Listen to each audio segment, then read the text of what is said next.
everybody, welcome back. My name is Abby. I'm with Fitness is Medicine. Today we're going to do another great workout you can do in your home using minimal equipment, minimal space, and easy to follow directions. Okay, today we're going to need a tube or band, obviously that's set up about hip or chest height.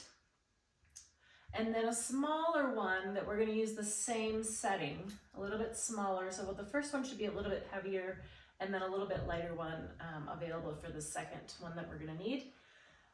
One dumbbell or kettlebell if you would like to add some weight to your leg exercises, and that is it. Your body weight is the other thing that you're going to need. So remember to come into these workouts warmed up and ready to move. 5 to 10 minutes of a cardio workout just to get your heart rate up a little bit, get your muscles and joints warmed up and ready for movement, and your mindset ready for movement. Okay, let's get started. We are going to do a row to start today. So we're gonna work those large muscle groups in your upper body. Start in a good athletic stance. So my feet are about shoulder width apart, my knees and my hips are bent. All these big muscles are engaged, my tummy's engaged, shoulders down and back to start.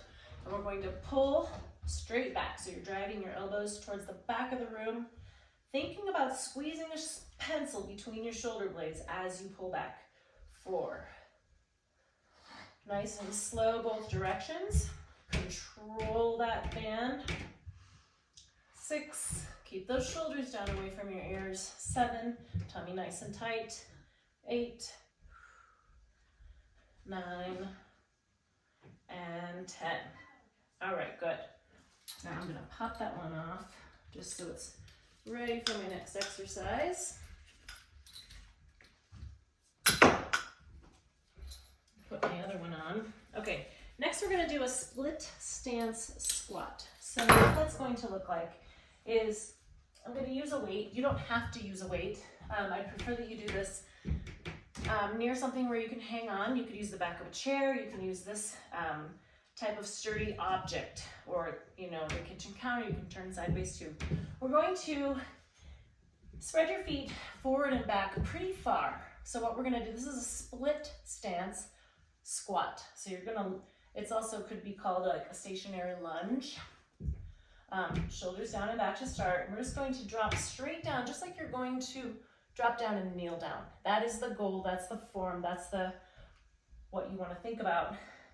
You want your feet far enough apart that when you go down, you've got all these 90-degree angles. My knee is over my ankle. This is straight down.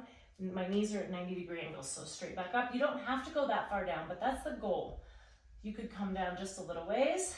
4, 5, we're gonna do 10 and then switch sides. So I like to tell people you should be able to see your toe when you go down into that squat or lunge.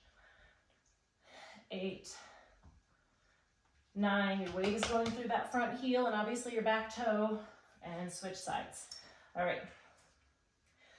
One reason I like to do this, I've talked about this a lot, with one weight or no weight, but if you're using a weight, just use one, partially because then you have one hand available to hang on for balance.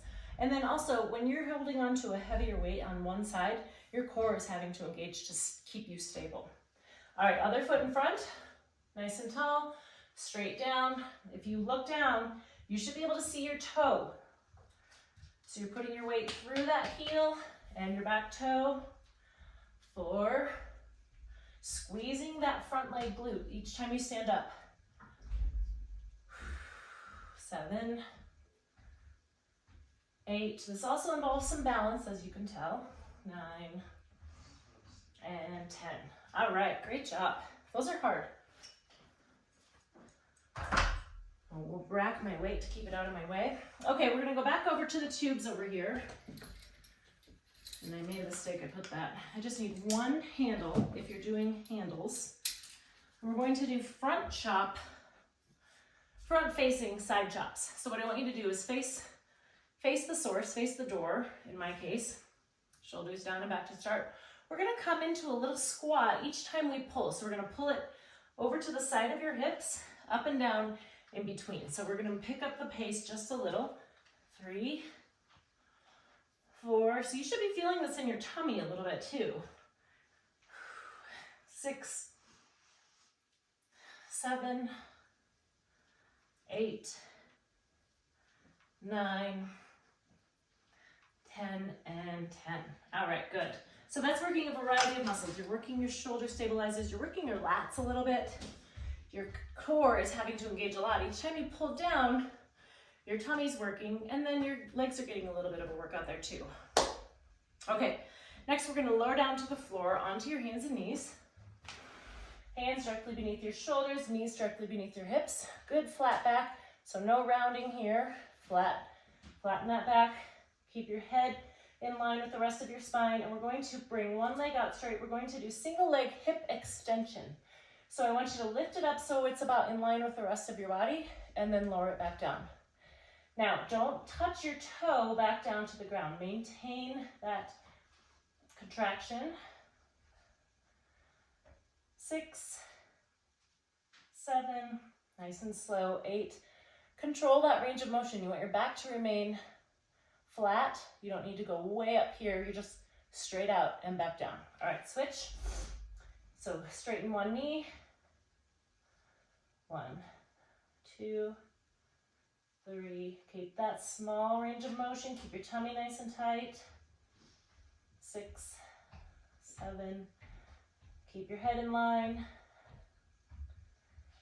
And rest. Okay, great. Now we're going to stand back up. So make sure you stand up slowly. Give your blood pressure a chance to catch back up with standing up. Okay, next we're gonna do, oh, I forgot to say that I'm gonna need a little ball or something. So a little ball, maybe, it doesn't matter what it is, just a little object. You can use a tennis ball, a pickleball, a wiffle ball, a softball, whatever you have. And then pick your balance challenge. So we're either gonna do a staggered stance, a tandem stance, or a single leg stance. And play catch. So the smaller your catch, the easier it is. So you can keep it really close to your body to start. If that feels okay, make your ball a little bigger.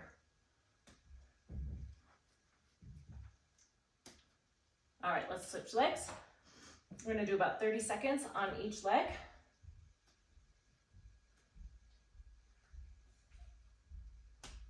Remember, challenge yourself with a really high toss. Whoops. Or keep it right in here if that's challenging enough. If you're working out with a partner, you could play catch with them. All right, good. So try about 30 seconds on each foot. Even if you're not able to hold it for 30 seconds, work on each side for about 30 seconds. All right, we're gonna lower down one more time. We've got one more exercise on the floor. We're going to do a plank with tiny little marches. So let's come down to your elbows here. And you want your elbows just like your push-ups or bird dog or whatever we're doing on your hands and knees. You want those elbows directly beneath your shoulders. We're gonna pull up into a plank and then tiny little marches. And I want them to stay small, not way up here. They don't need to be that big. I want them to stay small and controlled. Now, if this is too much, you could try on your hands and knees like this, and you could try lifting your knees. That's a little bit easier, but still a challenge. The other thing is if it's just too much, you could just hold the plank.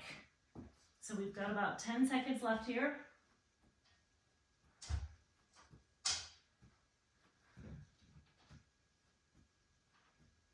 And rest. You can pull back into a good child's pose to stretch after that, and then we're finished with that. So go through these 1 or 2 more times. Add a little cardio in between, maybe 1 minute, maybe 5 minutes. Just get that heart rate back up, keep your body temperature up, and keep you moving. So follow with a good cool down and stretch, and then if you have any questions or need any modifications, please feel free to reach out to me. Have a great workout, everybody. We'll see you next time.